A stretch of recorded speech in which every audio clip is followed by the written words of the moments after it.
ఓం శ్రీ మహాగణాధిపతయ నమః. ఓం శ్రీ మహాసరస్వత్యై నమః. శ్రీపాదవల్లభ నృసింహ సరస్వతి శ్రీ గురుదేవ దత్తాత్రేయాయ నమః. త్వమస్మిన్ కార్యనిర్యోగే ప్రమాణం హరిసత్తమ హనుమన్యత్నమాస్తాయ దుఃఖక్షేకరో భవ. బుద్ధిర్బలం యశోధైర్యం నిర్భయత్వమరోగత అజాడ్యం వక్పటుత్వం చ హనుమత్ స్మరణాత్ భవేత్.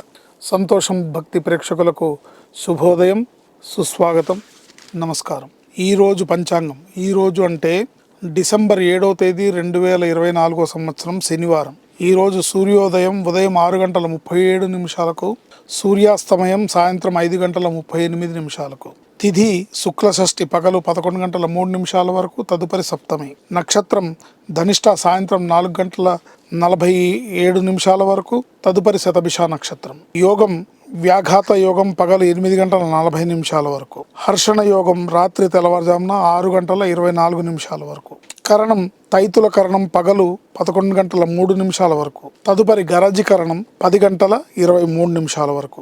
అమృత ఘడియలు పగలు 8:09 వరకు, అంటే సూర్యోదయం నుంచి 8:09 వరకు అమృత ఘడియలు.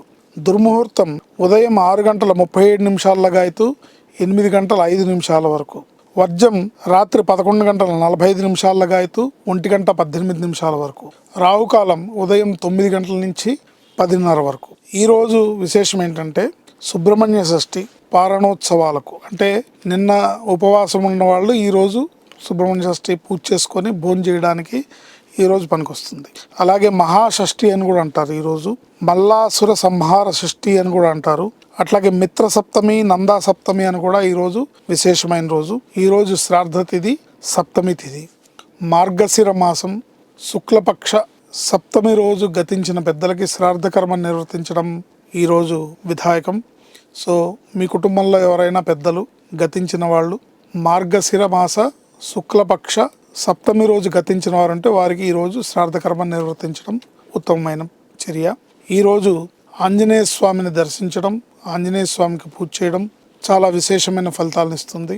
అసాధ్య సాధక స్వామిన్ అసాధ్యం తవకిం వద, రామదూత కృపా సింధు మత్కార్యం సాధే ప్రభు అనే మంత్రంతో ఆంజనేయ స్వామిని ప్రార్థించినట్టయితే మీరు తలచిన కార్యక్రమాలన్నీ కూడా శుభప్రదంగా నెరవేరుతాయని చెప్పడంలో ఎటువంటి సందేహం లేదు. శ్రీమాత్రే నమః. శుభం, లాభం, జయం.